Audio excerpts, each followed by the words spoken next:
If you see an odd angle on the top or bottom rails of the frame, you need to turn the foot ring to the correct position and proceed with the assembly. Because the chamber can be set up for entry from either side, you can have the top rail in one of two positions, either on the right or on the left. An extra rail bar is included in the kit. Don't put both rails on top, as that will make it very difficult to get in and out of the chamber. Place the top bar opposite the side where you will enter. As you can see, it is much easier to enter on the side without the bar. And while getting in and out, do not lean on the rail for support. It might bend. Use it only for balance. Now, let's get the frame inside the chamber.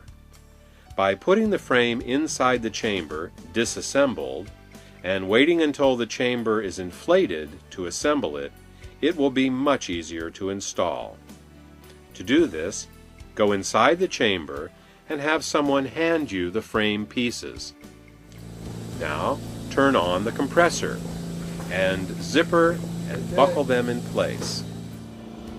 Once the chamber has gone to 1 psi, let the person know that they can start to assemble the frame. If you can't close the pin connectors on the last few pieces, don't worry. As long as the poles are in place, it's fine. Remember the orientation of the rings and poles so you can put the frame together on the inside the same way you did on the outside. Once the frame is assembled, deflate and exit the chamber. Now, put the mattress inside. That's it. The installation is complete. Now, let's just check on a few things. Go inside the chamber, get on the mattress, and reinflate the chamber. This time, inflation will happen much faster as the frame is holding the chamber in an open position. Once it starts to take shape, look to make sure that the zippers go straight up and down the length of the chamber. There should not be any angle in the zippers to the right or left. You should also look to see if there are any folds in the zipper as it inflates. If so, stretch out the inner bag so that any folds appear at the top and bottom, not along the zipper length. Finally, try to align the inner and outer windows. These adjustments can only be fixed when the chamber is partially inflated. If you wait until the chamber is mostly inflated, there will be too much tension and the inner bag won't move. If you try to make adjustments when the chamber isn't inflated at all, the adjustments won't stay in place. Now let's take a look at getting in and out of the chamber and its general use. If you're putting someone else into the chamber, have them take off their shoes. Then they can climb in and lie down. Remind them not to use the chamber frame for support. They can use it for balance as they get in, but if they use it for support, it will eventually break. Remember to check that the internal air inlet valve is in the open position and that the internal air outlet valve and external outlet valve are closed. Close the zippers, lay down the flaps, close the buckles, check the buckles, and turn on the compressor. Let your client know that while the chamber is inflating, they will probably need to clear their ears. This can be done in several ways. You can perform the Valsalva maneuver. While pinching the nostrils and holding the mouth closed, try to blow air out. It's a good idea to do this at least every 30 seconds while the pressure is going up so you can stay comfortable. Yawning and swallowing can also be useful. You only need to do this once the chamber starts to take shape. If a person is unable to clear their sinuses and ears at the speed that the chamber is inflating, they can open the internal air outlet valve. When their sinuses and ears are clear, they can close this valve and continue pumping up the pressure. You can also do this for them by opening the external air outlet valve. But since it's their ears and sinuses, they are better suited to know how much pressure relief they need. A person should never experience pain in the chamber. If they do, then decrease the pressure immediately until the pain is gone. Because of the nature of the sinuses, it is easier to clear them when the pressure differential is small. If you wait to clear your ears and sinuses and the difference is great, you may not be able to and should lower the pressure until you can. It is also possible for one ear to clear and the other to remain closed. For most people, clearing their sinuses becomes easier over time. If the person inside wants to talk to you and you can't hear them, simply turn off the compressor for a second, but don't forget to turn the compressor back on. When they are ready to get out, turn off the compressor and open up the external air outlet valve here. Although it has a sound muffler on it, you might wrap your hand around it in the beginning to make it even quieter.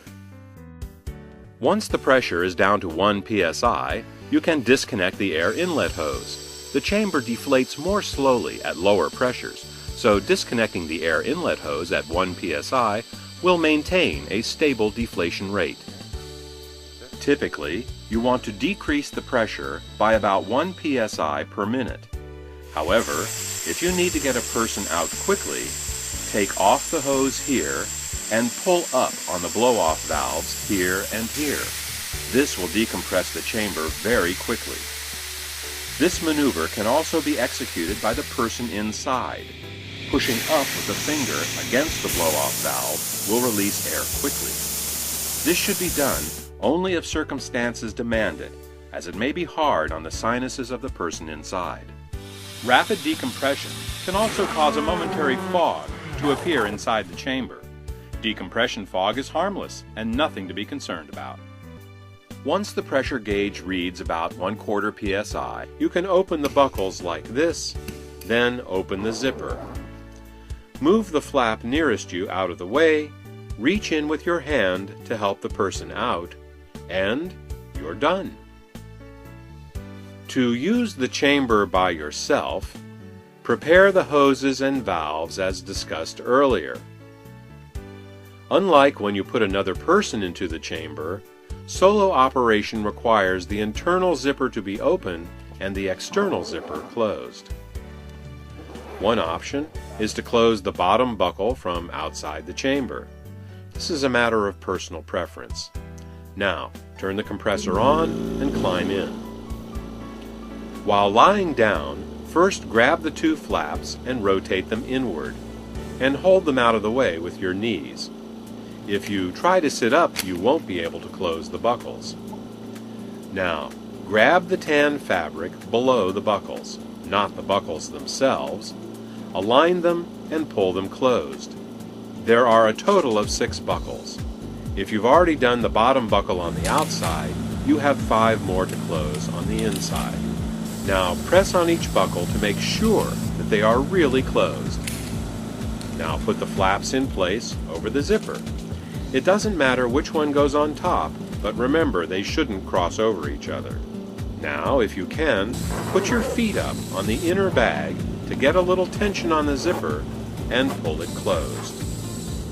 Once the chamber becomes rigid, you should be able to see where the straps and buckles press against the bag. If one or more buckles were not properly attached, they will not be pressing against the bag. Immediately deflate the bag and close the open buckles. Operation of a chamber with even a single buckle open can cause the chamber to become damaged. In a few minutes, the chamber will fully inflate. Remember to clear your sinuses. In a few more minutes, put your fingers over the relief valves.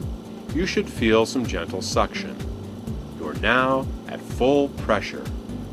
When your session is done, and it might last from 40 minutes to an hour, turn the air inlet off here and open the air outlet here.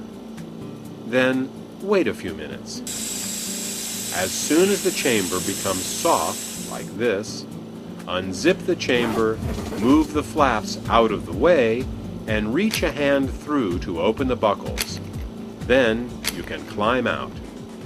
You're done. Congratulations! You have acquired the largest, most powerful, portable hyperbaric chamber available. Properly maintained, it will last for years. Properly used, you will experience its benefits every time you pressurize.